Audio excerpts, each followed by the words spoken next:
Chapter 8 का question number 21 देखो भाई, जो कि आरबीएससी मेन एग्जाम 2011 में पूछा गया है। क्या है क्वेश्चन देखो, explain the rules formulated bye Mendel on the basis of monohybrid cross method, demonstrate the cross bye checker board. ठीक है, मोनोहाइब्रिड क्रॉस को भी हमारे को डिमोन्स्ट्रेट करना है चेकर बोर्ड की मदद से। ठीक है, तो देखो पहले रूल्स समझ लेते हैं। मेंडल ने कितने 3 रूल्स बनाए थे भाई।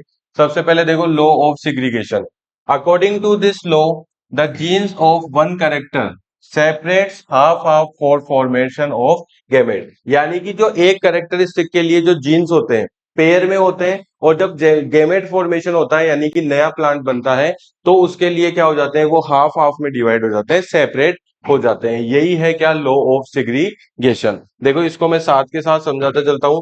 तो लॉ ऑफ सिग्रीगेशन का मतलब देखो इस तरीके से आप समझ सकते हो, जैसे मोनोहाइब्रिड हम कराते हैं टॉल प्लांट और ड्वार्फ प्लांट के बीच में।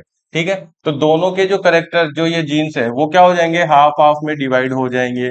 इसी को बोलते हैं क्या, लॉ ऑफ सिग्रीगेशन। इसी को क्या बोलते हैं, लॉ ऑफ सिग्रीगेशन बोलते हैं। इसके बाद में अगला देखो क्या है, law of independent assortment. Independent assortment का मतलब देखो क्या है, according to this law segregated genes can assort independently to each other. यानी कि जो जीन्स सिग्रीगेट हुए हैं, अलग अलग हुए हैं, वो एक दूसरे के साथ इंडिपेंडेंटली क्या हो सकते हैं, कंबाइन हो सकते हैं, अशोर्ट हो सकते हैं। जैसे देखो ये हो गए सिग्रीगेटेड जीन्स। अब इसमें क्या होगा, ये किसके साथ, इसके साथ भी कंबाइन होगा, ये किसके साथ होगा, इसके साथ भी कंबाइन होगा, फिर ये वाला इसके साथ भी कंबाइन होगा, और ये वाला इसके साथ भी कंबाइन होगा। तो इस तरह से ये हो गया लॉ ऑफ इंडिपेंडेंट अशॉर्टमेंट। यानी कि ये सिग्रीगेटेड जीन्स जो है वो एक दूसरे के साथ क्या हो सकते हैं, कंबाइन हो सकते हैं। इसके बाद में तीसरा देखो, लॉ ऑफ डोमिनेंस।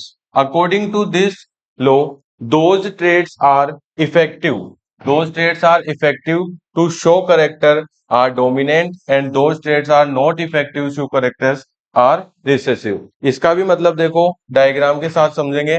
जैसे कि यहाँ पे हम बात करें टॉलनेस की, तो ये ट्रेट था कैसा, डोमिनेंट ट्रेट था, और जो ड्वार्फनेस था वो कैसा था, रिसेसिव ट्रेट था। ठीक है, तो यहाँ पे क्या होगा देखो, एक कैपिटल टी है और एक स्मॉल टी है, तो ये जो प्लांट होगा वो कैसा होगा, टॉल प्लांट होगा, क्योंकि कैपिटल टी कैसा है भाई, डोमिनेंट ट्रेट है। अब बच्चे बोलेंगे कि सर स्मॉल टी के लिए क्यों नहीं आया करेक्टर, क्योंकि स्मॉल टी कैसा ट्रेट करेक्टर है, रिसेसिव ट्रेट है। अगर दोनों स्मॉल टी होंगे तभी वो अपने करेक्टर क्या कर पाएगा, शो कर पाएगा। डोमिनेंट ट्रेट जो होते हैं वो कैपिटल वाले, वो अपने इफेक्ट्स को ज्यादा अच्छे से शो कर पाते हैं। ठीक है, तो ये तीनों लॉ हो गए इसका। ये हमारा मोनोहाइब्रिड क्रॉस का F1 जनरेशन बन गया है यहाँ पे। F1 जनरेशन के बाद में हम बनाते हैं F2 जनरेशन। तो F2 जनरेशन के लिए देखो आप क्या करोगे, वही पहले लॉ ऑफ सिग्रीगेशन, दोनों अलग अलग हो जाएंगे। ठीक है, फिर इसको आप क्या कर सकते हो, या तो इस तरीके से बना सकते हो, ये हो गया, या फिर आप इसका चेकर बोर्ड भी बना सकते हो। चेकर बोर्ड देखो किस तरह से बनता है, एक कैपिटल टी एक स्मॉल टी, एक कैपिटल टी और एक स्मॉल टी, इस तरह से जो टेबल बनाई जाती है उसको बोलते हैं क्या, चेकर बोर्ड। अब देखो इसमें आप क्या कर सकते हो, आराम से कंबाइन करो कैपिटल टी और capital T, capital T small T, ये दोनों कैपिटल टी और स्मॉल टी, और ये दोनों हो जाएंगे दोनों स्मॉल टी। अब इसमें आप ध्यान से देखोगे तो आपको क्या पूछता है, फिनोटाइप रेशो और जीनोटाइप रेशो पूछता है इस क्वेश्चन में। तो फिनोटाइप रेशो, दिखने में कैसे प्लांट दिख रहे हैं मेरे को, 1 2 3, 3 प्लांट टॉल दिख रहे हैं और एक प्लांट क्या दिख रहा है, ड्वार्फ दिख रहा है, ड्वार्फ। तो 3 रेशो क्या हो गया इसका, 1।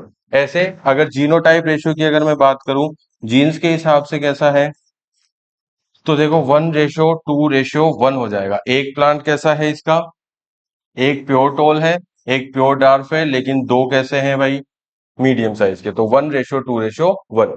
तो इस तरीके से आप क्या कर सकते हो, मोनोहाइब्रिड क्रॉस को चेकर बोर्ड की मदद से क्या कर सकते हो, एक्सप्लेन कर सकते हो।